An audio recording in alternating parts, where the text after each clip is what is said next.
लो, सब बढ़िया लो। इसमें क्या खास बात है? थोड़े में ज्यादा स्वाद, यही तो है इसकी खास बात। इस चीज़ को समझना चाहिए कि वक्फ ज़मीन और वक्फ करना, वक्फ जायदाद, ये हमारा एक मजहबी शिआर है। हिंदुस्तान के दस्तूर ने हमें अपने मज़हब के अंदर आज़ादी दी है। ये एक बदकिस्मती की बात है कि मुल्क का वो सेकुलर दस्तूर जिसके अंदर हर अक़लियत को और ख़ास तौर पर मुस्लिम अक़लियत को अपने मज़हब के साथ ज़िंदा रहने का हक़ दिया गया है, उस हक़ को मौजूदा गवर्नमेंट छीन रही है।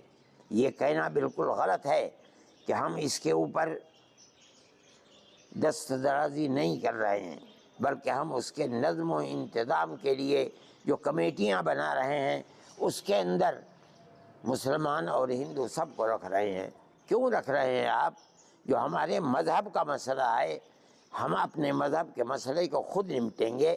आपको बनाना है, आपने वक्फ बोर्ड बना दिया, इस वक्फ बोर्ड के अंदर जो चेयरमैन होगा वो मुसलमान होगा। आप एक वक्फ वजारत बनाते हैं, उस वजारत के अंदर वज़ीर मान लीजिए कि गैर मुस्लिम होता है, होने दीजिए, हमें कोई इख्तलाफ नहीं है। आप बनाते हैं बनाइए, होना तो ये चाहिए था कि आप वक्फ की मिनिस्ट्री भी किसी मुसलमान को देते, लेकिन नहीं देते। चलिए, लेकिन वक्फ बोर्ड के अंदर आपको दखल देने के लिए बेईमाना कि आप इतनी बड़ी तादाद के अंदर उसमें गैर मुस्लिमों को ले आएँ जो हमारे औकाफ को जानते नहीं, वक्फ के मसाइल को नहीं जानते, वक्फ की अहमियत को नहीं जानते, वक्फ है मजहबी चीज़ या नहीं है इसको नहीं जानते, वो लोग वक्फ के अंदर दाखिल होंगे तो इसका मतलब ये है कि वो हमारे औकाफ को खा लेंगे। इसलिए हम तो खुले तौर पर कहते हैं कि अगर औकाफ को इस तरमीम के साथ जिसको आप ले करके आए हैं अगर लाएंगे तो इसका मतलब ये है कि उसकी मजहबी हैसियत को आप ख़त्म कर देंगे और हमारे औकाफ के ऊपर आप कब्ज़ा करके जैसे चाहेंगे उसे तहस नहस करके बर्बाद करेंगे।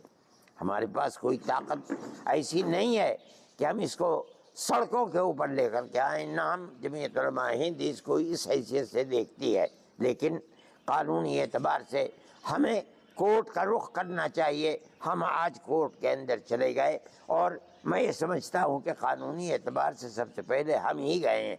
जो लोग गए हैं वो कानून को कानून बनने से पहले गए हैं, हो सकता है उन्हें फिर दोबारा जाना पड़े, लेकिन सबसे पहले जमीयत उलमा हिंद इस मसले के अंदर गई है। और हम जहाँ तक लड़ सकते हैं कानूनी एतबार से हम लड़ते रहेंगे, लड़ेंगे। हमें इस चीज़ से बड़ी खुशी है कि अपोजिशन ने बहुत खुलकर हमारा साथ दिया है और ख़ास तरीके पर कांग्रेस ने, जिसने दर हकीकत इस दस्तूर को बनाने के अंदर बुनियादी किरदार हमारे साथ मिलकर बनाया है। इसलिए हम खुश हैं और हम ये समझते हैं कि आज नहीं तो कल और कल नहीं तो परसों, आज जो पार्टियां इस बिल के ख़िलाफ़ हैं, कल को अगर इक़्तिदार के अंदर वो पार्टियां आएंगी तो आज जो सूरत हाल उन्होंने पार्लियामेंट के अंदर की है उसके मुताबिक पार्लियामेंट के अंदर वो आएंगे और हमें हमारा हक़ देंगे।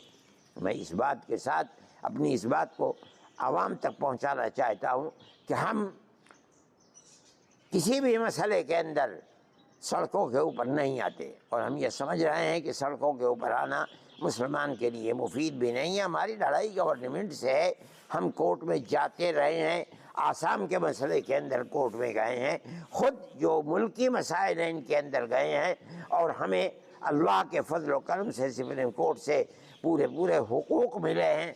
हम इस अपने नज़रिए के साथ आ रहे हैं और सुप्रीम कोर्ट में गए हैं कि अल्लाह अगर चाहेगा तो इंशाअल्लाह हम यहाँ जीतेंगे, इसलिए कि दस्तूर के अल्फाज बिल्कुल खुले हुए हैं। हम इस दस्तूर के साथ आएंगे, इन दफ़ात के साथ आएंगे तो इंशाअल्लाह हम कामयाब होंगे। हम आवाम से कहते हैं कि जो हमने वादा किया था बिल्कुल इब्तदा के अंदर कि हम कोर्ट में जाएंगे, अल्हम्दुलिल्लाह आज हम कोर्ट में चले गए। हो सकता है कि हम अपनी इकाइयों से सूबों के अंदर कहें कि वो अपने अपने सूबे के हाई कोर्ट के अंदर भी जाएं। हम सुप्रीम कोर्ट के अंदर पहुँचे हैं, अल्लाह से دعا ہے کہ ہم جس چیز کو لے کر چل رہے ہیں ہمارے مذہب کو حفاظت اللہ تعالیٰ عطا فرمائے اور ہمیں کامیابی عطا فرمائے. کچھ تو سستا لو, सब बढ़िया लो. اس میں کیا خاص بات ہے؟ थोड़े में ज्यादा स्वाद, यही तो है इसकी खास बात.